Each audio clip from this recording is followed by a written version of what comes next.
تکبیرہ تحریمہ کا بیان۔ تکبیرہ تحریمہ کا معنی یہ ہے کہ جب انسان نماز شروع کرتا ہے تو سب سے پہلا عمل، جب قبلے کی طرف صحیح طرح کھڑے ہو گئے، نیت کر لی، تو اب پہلا عمل ہے تکبیرہ تحریمہ۔ اس کا معنی یہ ہوتا ہے کہ جب انسان اللہ اکبر کہہ لیتا ہے تو اس کے بعد جو چیزیں اس کے لیے جائز تھیں اب وہ حرام ہو گئی ہیں۔ کلام کرنا، کھانا پینا، اب وہ سب چیزیں حرام ہو گئی ہیں، اس لیے تکبیرہ تحریمہ ہے، اور انسان اللہ اکبر کہہ کے اس تکبیر کے ساتھ نماز میں داخل ہو جاتا ہے۔ حضرت ابو ہریرہ رضی اللہ تعالی عنہ فرماتے ہیں کہ رسول اللہ صلی اللہ علیہ وسلم نے فرمایا، اذا قمت الى الصلاة فاسبغ الوضوء ثم استقبل القبلة فکبر۔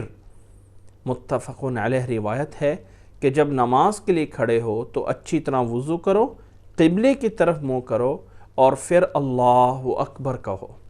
اور نماز کے شروع میں یہ تکبیر تحریمہ ضروری ہے، لازم ہے۔ یہ بھی نماز کی ان چیزوں میں سے ہے جو لازم اور ضروری ہوتی ہیں۔ حضرت علی رضی اللہ تعالیٰ عنہ فرماتے ہیں کہ رسول اللہ صلی اللہ علیہ وسلم نے فرمایا ہے، مفتاح الصلاة الطہور وتحریمها التکبیر وتحلیلها التسلیم، کہ نماز کی چابی طہارت پاکیزگی حاصل کرنا ہے، اور نماز کی تحریم یعنی نماز تحریم اس کی تکبیر سے ہی شروع ہوتی ہے،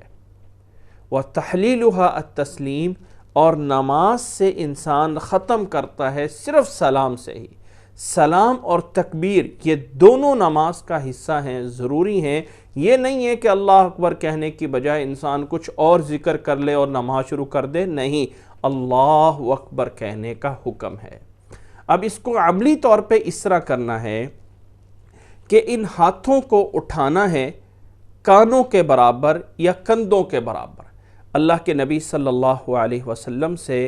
تکبیر تحریمہ کے ساتھ ہاتھوں کو دو طرح اٹھانے کا ذکر موجود ہے۔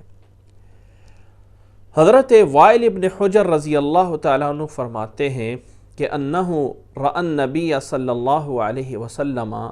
رفع یدیہ حین دخل فی الصلاة کبر حیال اذنیہ۔ امام مسلم رحمہ اللہ نے 401 نمبر پہ بیان فرمایا ہے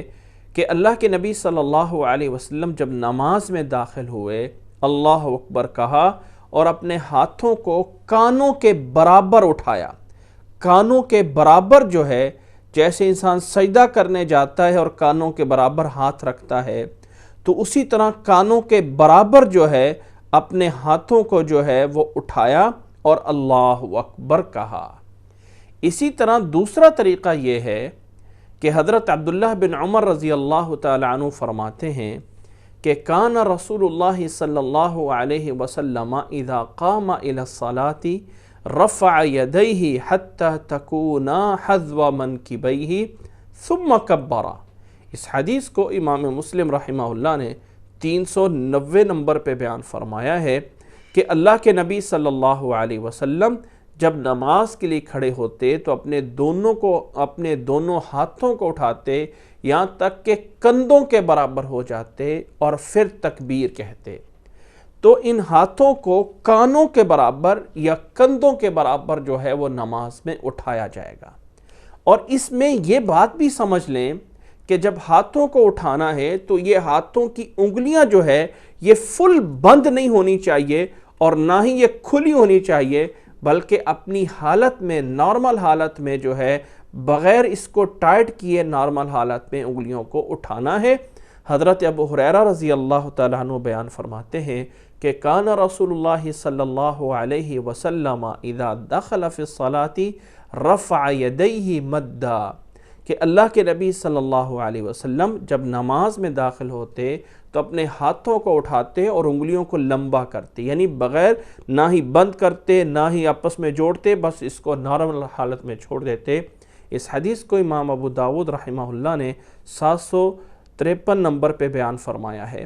تو نیت کرنے کے بعد نماز میں داخل ہونے کے لیے قبلے کی طرف سیدھے کھڑے ہو کر اپنے ہاتھوں کو کندھوں کے برابر یا کانوں کے برابر اٹھانا ہے، اور یہ ہتھیلیاں جو ہے یہ سیدھی قبلے کی طرف ہونی چاہیے، نہ یہ ہے کہ اس طرح کر کے ہاتھوں کو اٹھایا جائے کہ صرف اور صرف یہ چھوٹی انگلی والی سائڈ قبلے کی طرف ہو رہی ہو، نہیں، بلکہ سیدھی اندر کی ہتھیلی جو ہے وہ قبلے کی طرف ہو، اور ہاتھوں کو اٹھاتے وقت تھوڑا سا وقفہ دے،